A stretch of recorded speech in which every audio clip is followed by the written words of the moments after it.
Hello. Good morning. Um, I wanted to share uh two things. One,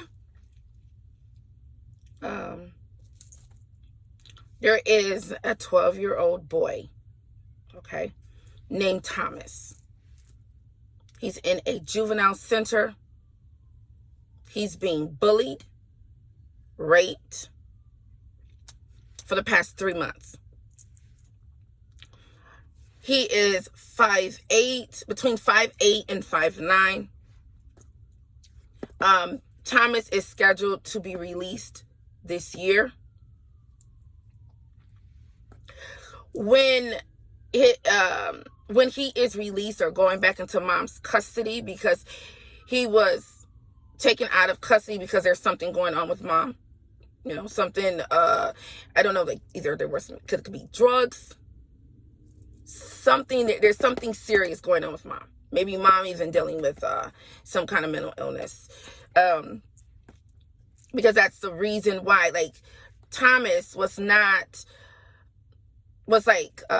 treating his, like, bullying his own siblings, treating his siblings unfairly, threatening his siblings. So like I said, there was a reason why Thomas was taken out of the home.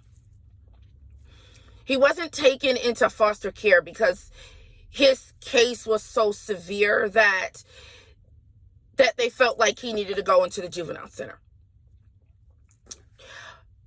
But the thing is, instead of him he went to the juvenile center, but instead of him going into foster care, the juvenile center really didn't do him any better.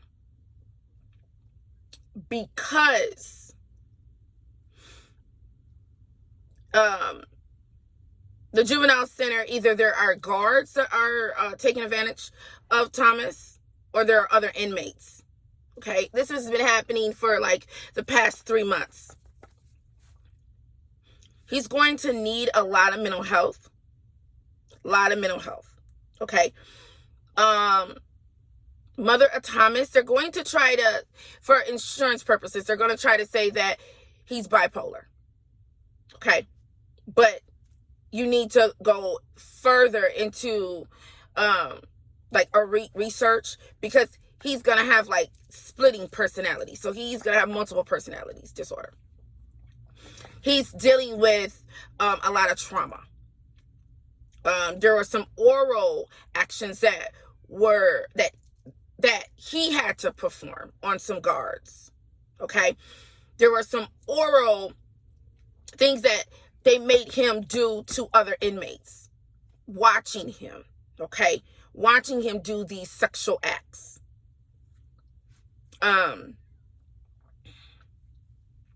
So this is the thing.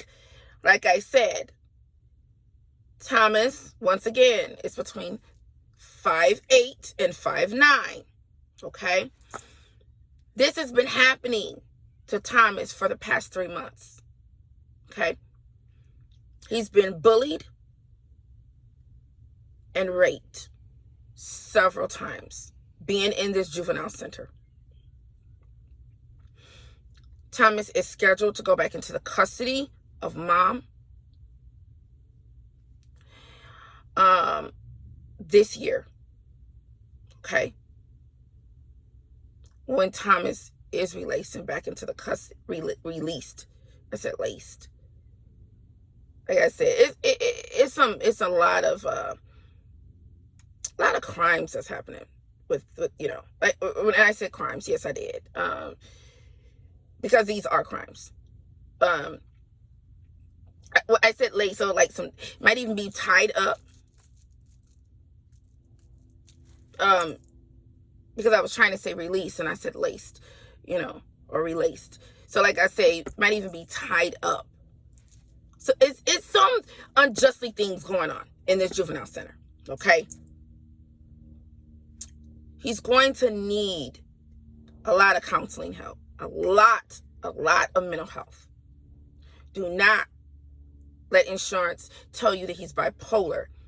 It's not bipolar. He might when he goes back home, he might have the symptoms, okay, of possibly bipolar, okay? So, like, the symptoms might be anger, depression, lots of anxiety, isolation, you know, maybe not eating, not sleeping, so like a little bit of insomnia. But I'm telling you, I'm seeing this for myself. He has multiple personalities. He even has a personality of a female, like a 5-year-old female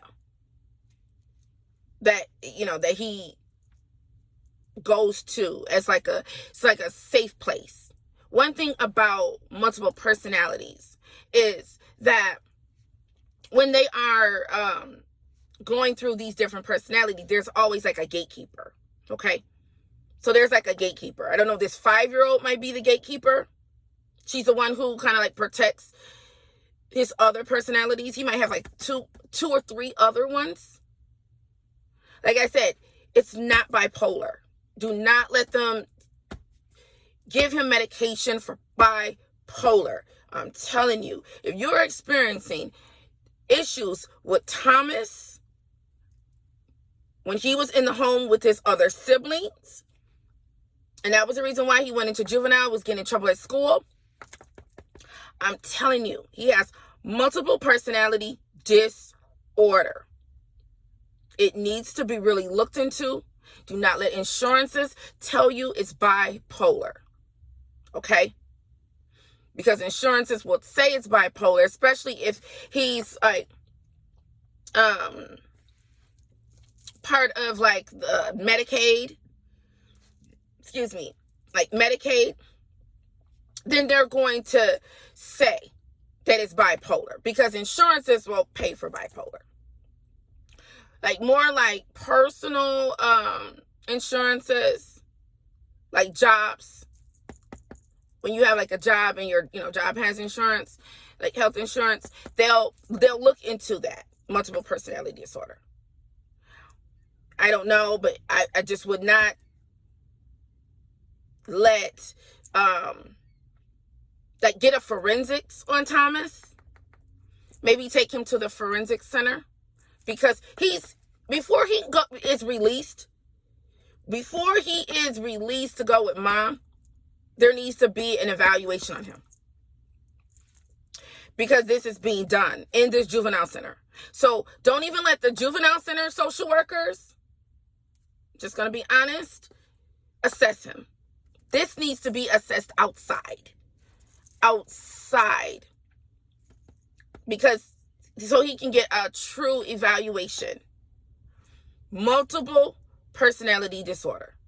This little boy has been traumatized for a very long time. And he needs to get the help that he deserves. Don't let him slip through these cracks.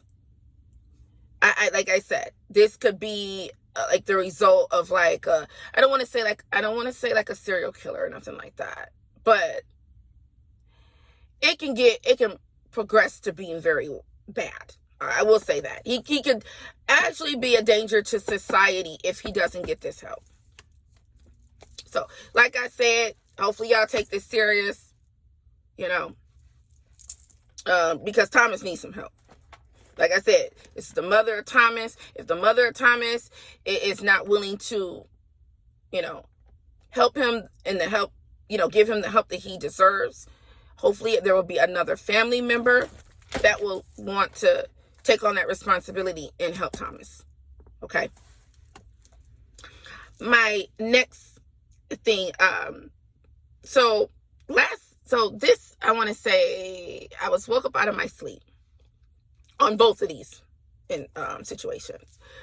But I was woken out of my sleep regarding this is the second situation or the second story.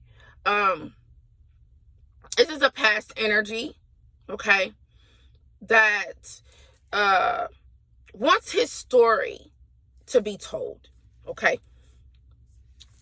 Larry was killed through a homicide, Okay. He was found dead. He stated he was found dead at his apartment, leaving the bar with his friend John. He left the bar with his friend John at 12 a.m. Okay. He lived, keyword because he's passed. He lived in the city of Detroit. So he was like on the missing persons in the city of Detroit. Okay. Missing persons in the city of Detroit. He was seen, I guess the last time he was seen, he was wearing a yellow Lakers hat, dark blue jeans, and a yellow shirt. Okay. He is trying to contact his sister. He told me the nickname is Sissy. He calls her Sissy. Like, Larry is 5'7" with blonde hair, blue eyes. Now, his homicide was between 2 to 3 years ago. So he wants this case to be reopened. There are some missing pieces of this case that they did not really look into. Okay? Because he wants you to find his killer. I believe that it was like ruled out that it was just maybe like someone just broke in his apartment, and like it was ruled out like it's a robbery or so, but it wasn't a robbery. This was actually a homicide. I know they looked at it as, okay, it was just a robbery. They couldn't find this person. They also couldn't find John. I don't know if John was mentioned. Maybe family didn't know that Larry was with John. They left the bar together. And they left at, like I said, Larry told me that they left at 12 a.m. They left at 12 a.m. Larry was also on like the missing persons. Like I said, John knows some information about Larry's death. So you need to find out where John is and locate John. Because John knows either who killed Larry or did John kill Larry. It's one of the two. But John is a suspect. John needs to be looked at, asked questions, interviewed. There's something with John. So Larry wanted to tell his mom and his dad that he loves them.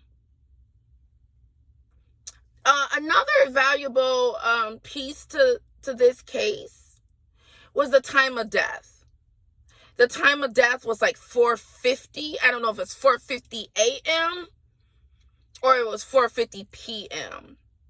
But when I looked up what 4:50 means, like in angel numbers, it actually tells that there are angels on this case. That this case will be reopened. Because he was unjustly killed. It was not a robbery. He was unjustly killed. There was money involved. But this was not like someone who didn't know him killed him. Okay? This was more like someone he knew set him up and killed him. First thing you need to look at is John. You need to find where John is at. I'm telling you, John has something to do with this. Because Larry told me John. Okay?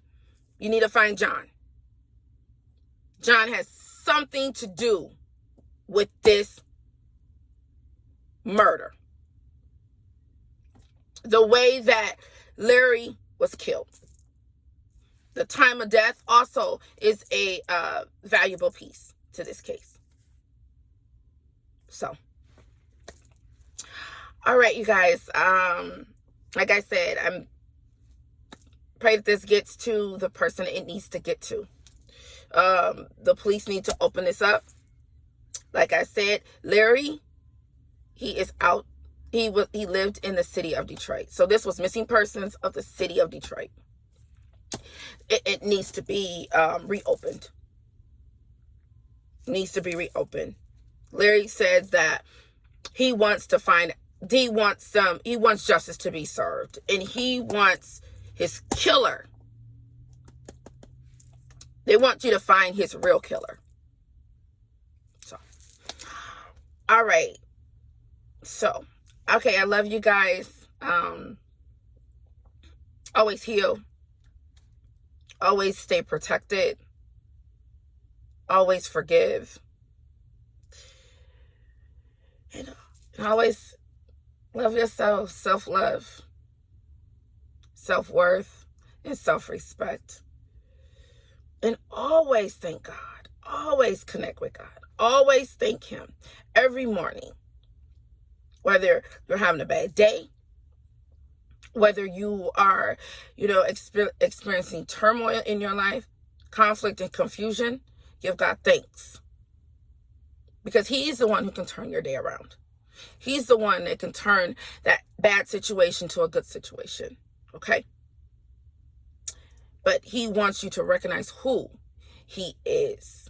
All right. I love y'all. Mwah. Bye. Love yourself.